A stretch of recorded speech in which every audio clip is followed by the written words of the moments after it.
है, तो वहीं दूसरी ओर कुछ दूसरे व्यापारीगण इसे अपनी मनमर्जी के अनुसार बंद बुलाने का आरोप भी लगा रहे हैं। बराक घाटी के चाय जनजाति समुदाय के इतिहास का गौरवशाली अध्याय मुल्क चलो स्वतंत्रता संग्राम आंदोलन की 105वीं वर्षगांठ के अवसर पर आने वाले 21 मई को कई कार्यक्रम आयोजित किए जा रहे हैं। इस कार्यक्रम को लेकर चाय श्रमिकों में काफी उत्साह व उमंग की माहौल देखने को मिल रही है। 21 मई को बराक घाटी के चाय जनजाति समुदाय के इतिहास का एक गौरवशाली अध्याय है। ऐतिहासिक मुल्क चलो स्वतंत्रता संग्राम आंदोलन की 105वीं वर्षगांठ के अवसर पर एक आंदोलन की स्मृति ही नहीं बल्कि अपनी पहचान, अपनी आत्मसम्मान व अधिकारों के लिए किए गए संघर्ष का एक अद्वितीय प्रतीक लोगों के मन में हर साल उजागर होती है। इस ऐतिहासिक दिवस को पूरे सम्मान के साथ मनाने के लिए बराक घाटी के चाय जनजाति के विभिन्न संगठन तथा सभी पदाधिकारी व सदस्य एक मंच पर जुटे हुए हैं। इस कार्यक्रम में श्रद्धांजलि समारोह, विचार गोष्ठी और स्मरण सभाओं का भी आयोजन किया जा रहा है। ये आयोजन के लिए हर प्रकार के लोगों को आमंत्रण किया गया है। जो जाति अपने इतिहास को याद नहीं रख सकती, वो जाति कभी भी भविष्य में राह पर मजबूती से आगे नहीं बढ़ सकती। अपने पूर्वजों के बलिदान और संघर्षों की गाथा को नई पीढ़ी तक पहुंचाने के लिए एकजुट होकर सबके प्रति श्रद्धा कार्यक्रम में शामिल होकर श्रद्धा अर्पण करने के लिए भी अपील किया गया है। शहीदों के नमन कार्यक्रम, इतिहास को स्मरण कार्यक्रम तथा भविष्य को संवारने के अहम कदमों के बारे में इस क्षेत्र में आयोजित किया जाएगा। इस कार्यक्रम को सफल बनाए जाने के लिए सभी स्तर के लोगों से अपील किया गया है। मुख्य संयोजक मनोज मोहांती तथा सह संयोजक राजीव राय की ओर से मुल्क चलो आंदोलन श्रद्धांजलि समारोह आयोजक समिति की ओर से सभी स्तर के लोगों को उपस्थित रहकर कार्यक्रम को सफल बनाए जाने के लिए अपील किया गया है। गौरतलब है कि मुल्क चलो आंदोलन को लेकर पिछले कई वर्षों से देश के विभिन्न क्षेत्र में लोगों के बीच संस्थान द्वारा जागरूकता मूलक कार्यक्रम आयोजित किया जा रहा है। हालांकि जिले के पंचग्राम मीरापिंग मोकाम संलग्न क्षेत्र में एकाएक भूस्खलन के चलते इलाके में यातायात परिसेवा ठप पड़ गई है। लगातार बारिश के चलते हालांकि जिले के पंचग्राम मीरापिंग मोकाम संलग्न राजमार्ग पर मिट्टी खिसक कर गिर गई, जिसके चलते जान वाहनों की यातायात परिसेवा ठप रहा। काफी देर तक मेहनत मशक्कत के बाद भी क्षेत्र में यातायात परिसेवा चालू नहीं किया गया। गौरतलब है कि क्षेत्र में अक्सर भूस्खलन के चलते दुर्घटना की वारदात होती है। प्रशासन कई बार इस क्षेत्र में भूस्खलन की मिट्टी हटाने के प्रयास करती है, लेकिन फिर से मिट्टी इस क्षेत्र में धंस कर गिर जाती है। मुद्दे को लेकर लोगों में नाराजगी का माहौल है। लगातार तेज बारिश के चलते भूस्खलन होने पर यातायातकारी यान वाहन तथा आम जनता की जान पर भी अक्सर बन जाती है। परेशानी की कगार में जी रहे लोगों ने इस समस्या के समाधान के लिए जल्द से जल्द प्रशासन से मांग रखा है और अहम कार्रवाई किए जाने का भी अपील किया गया है। बहरहाल इस क्षेत्र में संस्कार कार्य शुरू कर दिया गया है।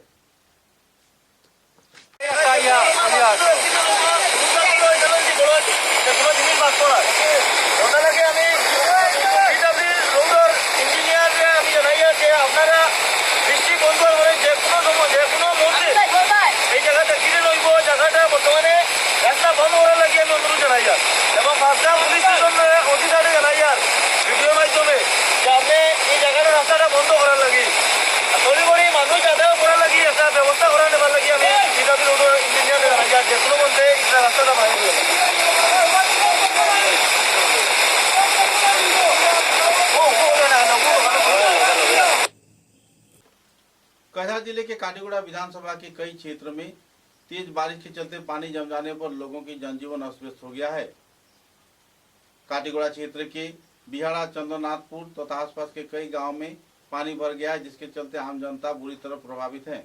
घर में पानी घुस जाने से बाढ़ की स्थिति उभर कर आई हुई है। तेज बारिश के चलते कई क्षेत्रों में जल निष्कासन व्यवस्था सही तौर पर न रहने पर लोग परेशानी के कगार पर जी रहे हैं और बारिश के पानी उनके घर में समा रही है। इधर कई क्षेत्र में घाघरा नदी के पानी भी बहकर घुस रही है और आम जनजीवन अस्त व्यस्त हो रहा है। कई क्षेत्र को सामने रखते हुए असम माला प्रकल्प के अधीन बनाए जा रहे राजमार्ग के तहत सड़क अवरोध, नालों की निष्कासन तथा दूसरे कई परिसेवा बंद कर दिए जाने पर एफडीआई गोदाम, रेल यार्ड तथा शिल्प व वाणिज्यिक क्षेत्र, बावासिक इलाके के कई निचले क्षेत्र में पानी भर गया है। प्राकृतिक जल संपद विभाग की ओर से जल्द इस संदर्भ में कार्रवाई किए जाने का मांग भी रखा गया है और आम जनता का मांग है कि जल्द से जल्द कृषि जमीन के साथ साथ जल निष्कासन परिसेवा से जुड़े नालों की निष्कासन व्यवस्था संस्कार के जरिए जल्द से जल्द की जाए और इस समस्या से उन्हें निजात मिले। बहरहाल परेशानी के कगार में काटीगुड़ा क्षेत्र के लोग बाढ़ की स्थिति से उभर रहे हैं।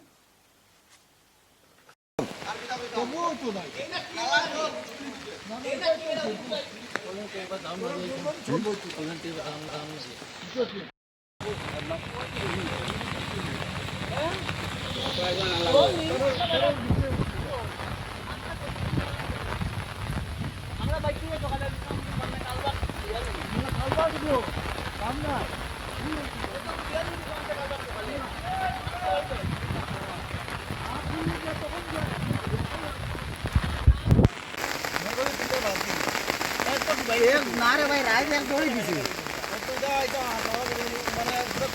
ওই তো না ঘুরা হবে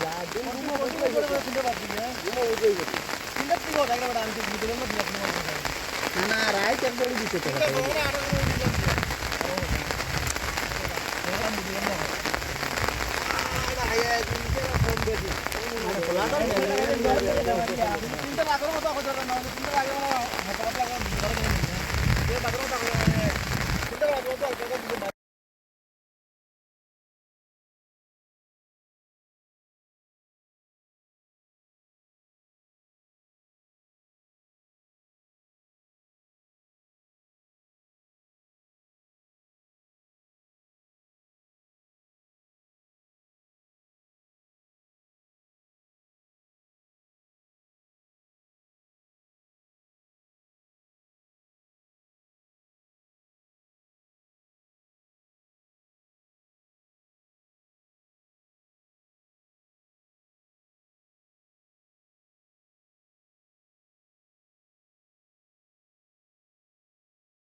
বিভিন্ন কারণ আছে, যার মধ্যে উল্লেখযোগ্য কারণটা হয়েছে গিয়া নালার জবরদখল। তারপরের কারণটা হয়েছে আসাম মালা প্রকল্পের যে রাস্তাটা ওর সেই রাস্তাটা দিয়া মানে নালা না থাকায় জল যার না।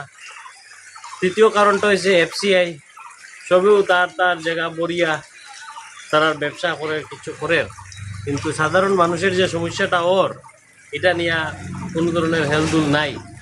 রইল কথা ফ্লাড কন্ট্রোল ডিপার্টমেন্টের, এই ডিপার্টমেন্টটা হয়েছে গিয়ে টোটাল বকওয়াস ডিপার্টমেন্ট। কথা কইলে খারাপ পাইলেও সবে, কারণ এখন পর্যন্ত এমন কেউরে আমি দেখছি না যে ফ্লাড কন্ট্রোল করে নিতে পারছে। হ্যাঁ, 17 কোটি টাকা ব্যয়ে যে বাঁধ নির্মাণ হয় সেই বাঁধও ভাঙ্গিয়া পড়ে যায়। হ্যাঁ, এটা কিভাবে সম্ভব? বিভিন্ন কারণ আছে, আর সরাসরি যদি করে দোষারোপ করতে লাগে তো এটা আমরা নিজেও দায়ী, কারণ আমরা সমস্যা সমাধানের লেগে অজ্ঞায়ী আই না। যখনও সমস্যা করি তখনও কেউ না করে দোষারোপ করি। কিন্তু আজকের যে পরিস্থিতিটা আমরা মুখোমুখি হয়েছি, যে বিহারাতে একটা সময় ফ্লাড হইলে পরে মানুষের আশ্রয় নিত, আজকে সেই আশ্রয়স্থলটাও নিজে বন্যার জলে প্লাবিত।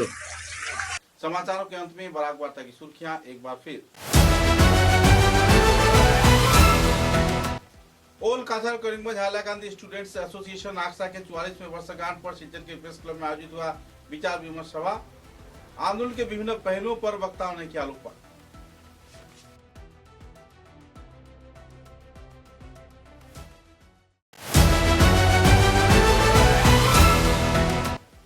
लगातार तेज बारिश के चलते सिलचर शहर में उभर रही है बाढ़ की स्थिति। सरकारी कार्यालय तथा राजमार्गों पर पानी जम जाने से जनजीवन हो रहा है अस्त व्यस्त।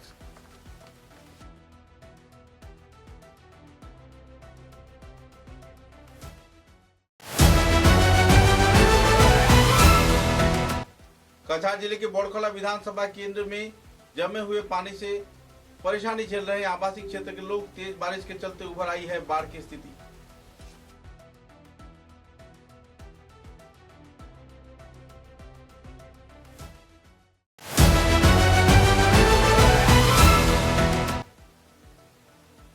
सोनाई पुलिस ने खुफिया सूचना के आधार पर ऑटो रिक्शा में छानबीन के तहत लगभग 3 करोड़ रुपए की याबा टेबलेट किया जब्त। नशे के खिलाफ कड़ी कार्रवाई पर उतर गई है पुलिस प्रशासन।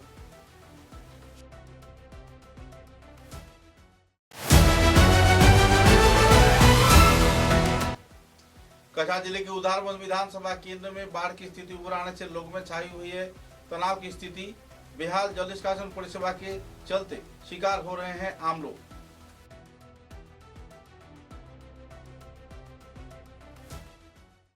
अब तक की बराक वार्ता में बस इतना ही। नमस्कार।